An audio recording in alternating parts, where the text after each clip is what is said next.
इस वक्त पाकिस्तान तहरीक इंसाफ के बानी रहनुमा और petitioner election commission of Pakistan में अकबर एस बाबर साहब हमारे साथ मौजूद है। अस्सलाम वालेकुम अकबर एस बाबर साहब, बहुत बहुत शुक्रिया आपके वक्त के लिए। सर, सबसे पहले तो बड़ा सादा सा सवाल है, पीटीआई की इस वक्त की मौजूदा बॉडी को ये शिकवा है और ये गुमान है क्योंकि आप पाकिस्तान तहरीक इंसाफ के रुकन ही नहीं है, तो आप किस हैसियत में इस इलेक्शन को चैलेंज कर सकते हैं, इस पर तहफ़्फ़ुज़ात का इजहार कर सकते हैं?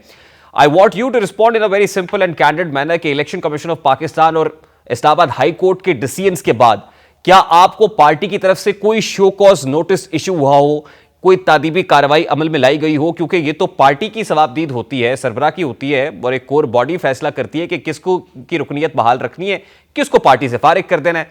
तो इन डिसीजंस का जिसका हवाला आप देते हैं, उसके बाद को पार्टी इन एक्शन आई या आपको पार्टी से बेदखल किया गया, कोई शो कॉज इशू हुआ? बिस्मिल्लाहिर्रहमानिर्रहीम। बहुत शुक्रिया रेहान। बड़ा दुख होता है कि मैं जब ऐसे वकला को ऐसी बात करते सुनता हूँ, क्योंकि ये लोग हैं जो हाईएस्ट फोरम्स पे, जुडिशल फोरम्स पे, सुप्रीम कोर्ट में, हाई कोर्ट में सुबह शाम आइन और कानून की बालादस्ती की भाषण दे रहे होते हैं, और फिर जब इस किस्म की बात करते हैं जो खुल्लम खुल्ला एक किस्म की कंटेम्प्ट है। क्योंकि ना तो मुझे शो कॉज मिला है, ना मुझे कभी जवाब मांगा गया है, ना मेरी कभी पार्टी के अंदर किसी ने हेयरिंग की है, और ना ही किसी कॉम्पिटेंट बॉडी ने उसके बाद मुझे पार्टी से निकाला है। क्योंकि ये प्रोसेस जो है ये कानून का एक तकाजा करता है, और यही वजह है कि ये इलेक्शन कमीशन का मई 8, 2017 का फैसला है, जिसमें और इत्तेफाक से मैंने पहले ही इस कंप्लेंट के साथ लगा ली थी कि मुझे इसका एहसास था कि ये इसको चैलेंज करेंगे।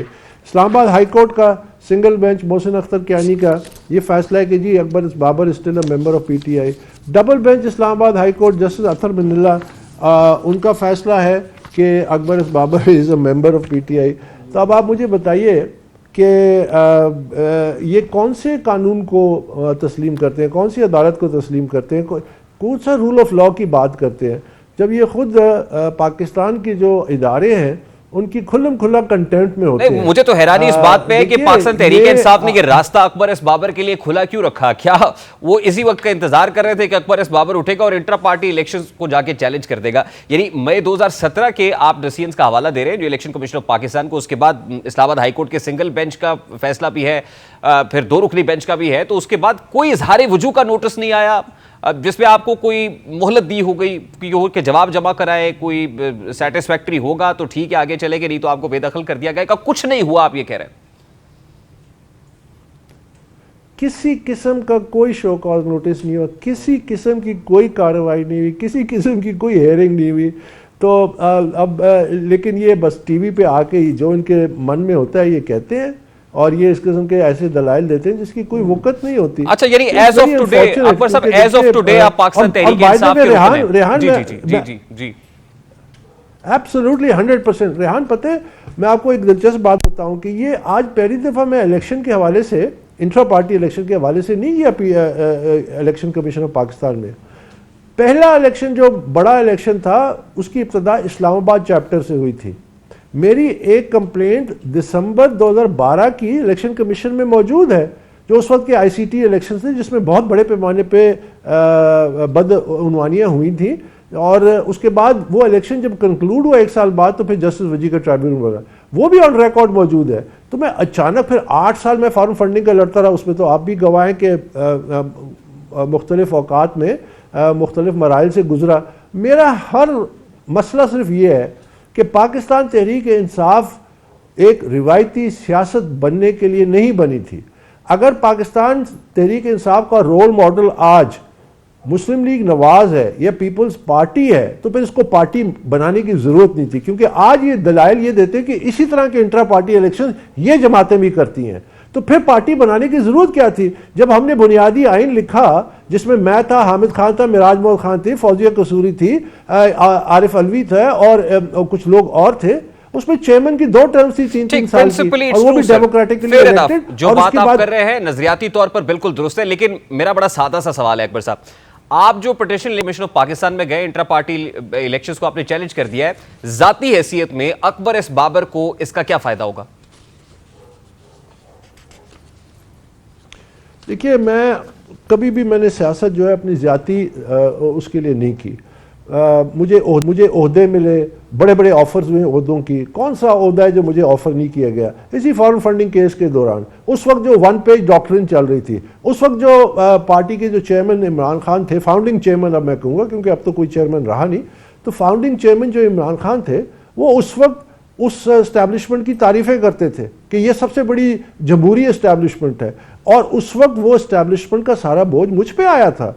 मुझे ये कहा जाता था कि ये फॉरेन फंडिंग केस वापस लो। मुझे हर किस्म के जो मुख्तलिफ जो ट्रेडिशनल हरबे होते हैं वो इख्तियार किए गए, मुझ पर जाली मुकदमात, मुझे कत्ल करने की धमकियां।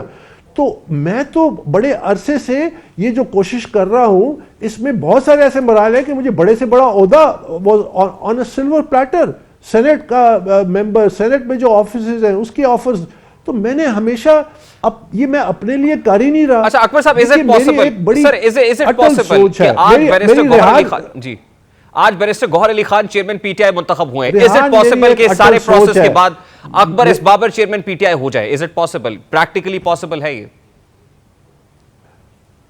देखिए, मेरा कभी भी ये इंटेंट ही नहीं है। मुझे इमरान खान ने 2 दफा सेक्रेटरी जनरल बनने की ऑफर की, मैंने माजरत कर दी, मैं कहा मेरे पास वसाइल नहीं है।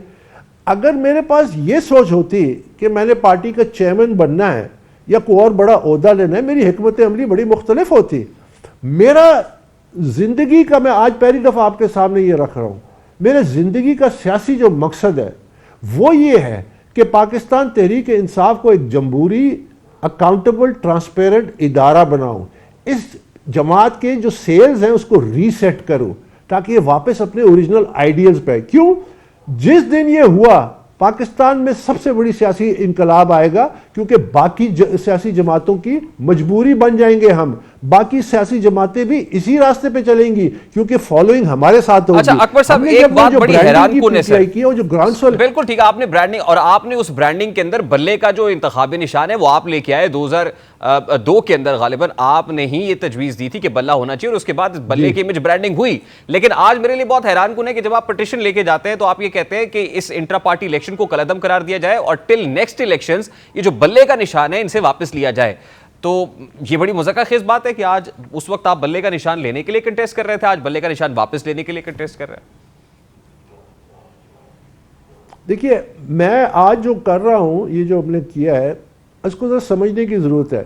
हम पाकिस्तान तहरीक इंसाफ का जो बल्ला है, जो आपने बिल्कुल सही कहा कि 2002 में मैंने ही दरख्वास्त दी थी, मैं उसको बचाने के लिए ये दरख्वास्त डाली है। ये ज़रा समझने की बात है। वो इसलिए मैंने कहा है इन अबेंस, मैंने ये नहीं कहा कि उनसे ले लिया जाए, मैंने इसलिए अबेंस कहा क्योंकि जो इलेक्शन कमीशन का फैसला आया था 23 नवंबर को, उसमें उन्होंने कहा कि अगर आपने फिर दोबारा शफाफ इंट्रा पार्टी इलेक्शन नहीं कराए तो ये बल्ले के निशान आपसे ले लिया जाएगा, जो कानून के मुताबिक कानून का तकाजा है।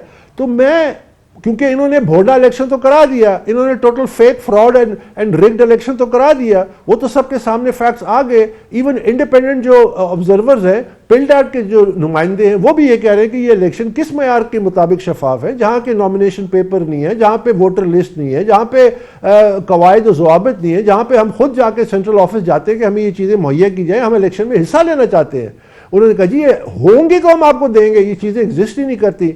तो मैं जो ये अब कोशिश है कि अगर मैं ये ना करता तो ये एक बड़ी लाइकलीहुड थी कि ये बल्ला पीटीआई से ले लिया जाता। अब हमने जो तजवीज़ दी है वो ये है कि फौरन इस इलेक्शन को नल एंड वॉइड करें और फौरन उनको कहें, डायरेक्ट करें कि एक fresh, free, fair intra party election करें, लेकिन उसमें इंडिपेंडेंट मॉनिटर्स नाफिज किए जाएं, उनको अपॉइंट किया जाए। और एक और इस्तदा भी की है कि तमाम सियासी जमातों को विगरसली इस कानून के नीचे लाया जाए। और जब तक बल्ले इन अबेंस, तो ये जो बल्ला है, this could be a leverage for PTI to reform. तो मैं पीटीआई से वो बल्ला ले रहा नहीं हूं, बल्कि उसके रिफॉर्म। और अच्छा अकबर साहब, एक और सादा सा सवाल है सर, मैं समझ गया बिल्कुल कि बल्ला वापस ले लिया जाता, बिल्कुल ठीक बात है। अब मुझे बताएं सर कि intra party elections null and void होते हैं, नए इलेक्शंस होते हैं, तो क्या आप समझते हैं कि इमरान खान का नॉमिनेटेड आदमी चेयरमैन पीटीआई मुंतखब नहीं होगा, जैसे बैरिस्टर गौहर अली खान है, यानी जिसको एक तरफ पार्टी लीडर कह रहा है कि भाई इसको वोट करना है, तो पार्टी वर्कर्स उसको वोट नहीं देंगे, किसी और को चुन लेंगे? Is it possible? हमारे यहां पाकिस्तानी सियासत में ऐसा होता है सर? देखिए, इसी पाकिस्तानी सियासत को बदलने के लिए तो तहरीक इंसाफ वजूद में आई। अहम चीज़ यह है कि अगर जिस तरह एक इंडिपेंडेंट इलेक्शन कमीशन बना था पीटीआई का, जब वो 2013 के रिग्ड इलेक्शंस हो गए तो उसकी हेडेड थे वो तस्नीम नूरानी साहब। तो वो जो रूल्स कवायद ज़वाबित बना रहे थे वो ऐसे थे कि उसमें पीटीआई की जो क़यादत है उसकी कोई इंटरफेरेंस ना हो, उसमें वोटर लिस्ट जो है वो बिल्कुल ट्रांसपेरेंट हो, उसमें रूल्स ट्रांसपेरेंट हो, डेमोक्रेटिक हो। इस किस्म का अगर इलेक्शन कमीशन बनता है पीटीआई में तो वो ये कभी इजाज़त ही नहीं देगा कि पार्टी का जो फाउंडिंग चेयरमैन है वो नॉमिनेट करे कैंडिडेट को, क्योंकि वो फिर इन्फ्लुएंस कर रहा है, वो फिर ट्रांसपेरेंसी को डैमेज कर रहा है। वर्कर का इख्तियार है, जो भी चेयरमैन लड़ना चाहता है, एक नीचे से ऊपर तक जब डेमोक्रेटिक प्रोसेस आता है और उसमें से जो बेहतरीन कैंडिडेट जो भी वर्कर सिलेक्ट करते हैं या जो इलेक्टोरल कॉलेज उसका होता है सर ऑन पेपर्स ये बात बिल्कुल दुरुस्त है, लेकिन हमारे यहाँ होता ही है ना कि पार्टी लीडर अगर खंबे को कहेगा वोट देना है तो वो खंबे को भी वोट डालेंगे लोग। नहीं, देखिए एक वक्त था 2013 में जब ये रिग्ड इलेक्शन हुए तो वर्कर ने आवाज उठाई थी। 80 से ज्यादा स्टैम्प पेपर पे साइंड एफिडेविट्स आए थे कि ये धांधली हुई है, और तो एक बड़ा हल्ला गुल्ला मचा था पीटीआई के अंदर, और वो एक ट्रांजिशन टूवर्ड्स डिक्टेटरशिप हुई अनफॉर्चुनेटली, और ट्रांजिशन टूवर्ड्स एक कल्ट फॉलोइंग की तरफ आप चले गए। 2013 में अपहीवल हुआ, 2016 में एक नया इलेक्शन कमीशन बना, उसको आपने फारिग कर दिया, फिर रिग कर दिया, फिर जो धरने के बाद जो मीडिया के जरिए जो इंडोक्ट्रिनेशन हुई है, आप देखिए ना कि इस वक्त एक अजीब सकूत का आलम है, जिस तरह के कब्रिस्तान का माहौल है पीटीआई में। वर्कर कहाँ हैं, इंट्रा पार्टी में कौन से दफ्तर में गए, कहाँ उन्होंने अप्लाई किया, किसी ने कोई इंटरेस्ट लिया? तो ये वो जो जमहूरी ट्रेडिशन थी उसको दबाया गया। अच्छा अकबर साहब, I have to take a very quick short break sir, मेरे पास वक्त बड़ा कम है सर। लास्टली जब दोबारा इलेक्शंस अगर होते हैं और इलेक्शन कमीशन आपकी पिटीशन को टेक अप करके नल एंड वॉइड करार दे देता है, तो आप चेयरमैन पीटीआई के लिए फिर उस दौड़ में शामिल होंगे, कंटेस्ट कर रहे होंगे, और बानियान जो है पीटीआई के वो होंगे आपको वोट करने के लिए उस रोज? देखिए, इससे कतई नजर के पार्टी में कौन कैंडिडेट बनता है मुख्तलिफ ओहदों के लिए, किसको ज़्यादा वोट पड़ते हैं, किसको कम पड़ते हैं, मुझे इससे मेरी कोई सेहत पे फ़र्क नहीं पड़ता। मैं सिर्फ ये कहता हूँ कि वो जो जमहूरी अमल है उसको शफाफ करें, और जो भी वर्कर्स का फैसला था, क्या वर्कर्स सिर्फ इसलिए पैदा हुए कि सड़कों पे मार खाएं, जेलें खाएं? आप चेयरमैन पीटीआई की दौड़ में होंगे? आप चेयरमैन पीटीआई की दौड़ में होंगे? देखिए, मैंने आपको अर्ज किया कि इमरान खान ने मुझे 2 दफा सेक्रेटरी जनरल की ऑफर की, मैंने रिफ्यूज कर दी।